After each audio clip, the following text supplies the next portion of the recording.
یہ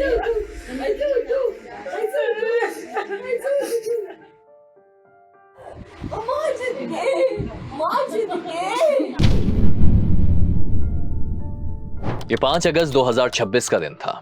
علاقہ تھا قیوم آباد، جس کے بیچوں بیچ ایک گھر میں ننھی سی ایزل کھیل رہی تھی۔ اس کی ماں کسی کام سے پڑوس میں گئی ہوئی تھی اور تبھی دروازے سے ایک شخص داخل ہوتا ہے۔ ایزل اسے دیکھ کر مسکرا دیتی ہے۔ یہ جملہ ذہن میں رکھ لیجئے کیونکہ ہم بار بار اسی جملے پر واپس آئیں گے۔ جی مسکرا دیتی ہے کیونکہ وہ اجنبی نہیں تھا، وہی جانا پہچانا چہرہ تھا جو اکثر آتا جاتا تھا۔ وہ چہرہ جسے دیکھ کر گھر میں کسی کے دل میں کوئی خدشہ پیدا نہیں ہوتا تھا، وہ چہرہ جس کے لیے اس کا گھر کا دروازہ کبھی بند نہیں ہوتا تھا۔ اس روز بھی سب کچھ معمول کے مطابق تھا۔ وہ کم عمر نوجوان آیا، ایزل کو پیار کیا، چیز دلانے کے بہانے اپنے ساتھ لے گیا اور پھر کچھ ہی دیر بعد وہ اسے واپس گھر چھوڑ کر چلا گیا۔ مگر جو بھی واپس آئی وہ نہیں تھی جو گئی تھی، کیونکہ معصوم ایزل کی حالت غیر ہو چکی تھی۔ وہ نڈھال تھی، بے ہوش تھی۔ گھر والوں نے پہلے طبیعت کی خرابی سمجھ کر دوا دی اور سلانے کی کوشش کی، مگر کچھ ہی دیر میں حالت بگڑنے لگی، الٹیاں شروع ہو گئیں۔ اہل خانہ ایزل کو لے کر قریبی کلینک گئے۔ ڈاکٹر نے کہا بچی کو کمزوری ہے، ORS پلا دو، ٹھیک ہو جائے گی۔ ٹھیک اسی وقت ماں نے بچی کے ڈائپرز بدلنے کا سوچا کہ شاید وہ تھوڑا سا کمفرٹیبل ہو جائے، لیکن جب اس نے ڈائپر چیک کیا تو وہ خون سے بھرا ہوا تھا اور بچی کی جو حالت ماں نے بتائی وہ حالت بیان کے قابل نہیں تھی۔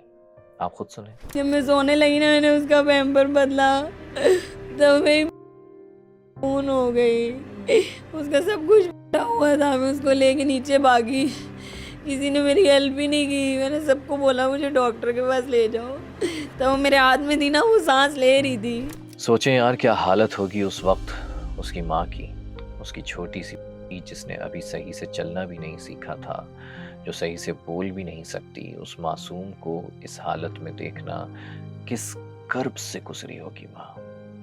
خیر جب اس نے بچی کی یہ حالت دیکھی تو اس نے کانپتے ہاتھوں سے اپنی بیٹی کو اٹھایا اور جناح اسپتال کا رخ کیا، لیکن اسپتال پہنچنے سے پہلے راستے میں ہی دم توڑ گئی۔ جب ابتدائی طبی معائنہ ہوا تو وہ خوفناک حقیقت سامنے آئی جس کا ڈر تھا۔ ڈاکٹرز نے تصدیق کی کہ اس معصوم کلی کو شدید تشدد اور زندگی کا نشانہ بنایا گیا تھا۔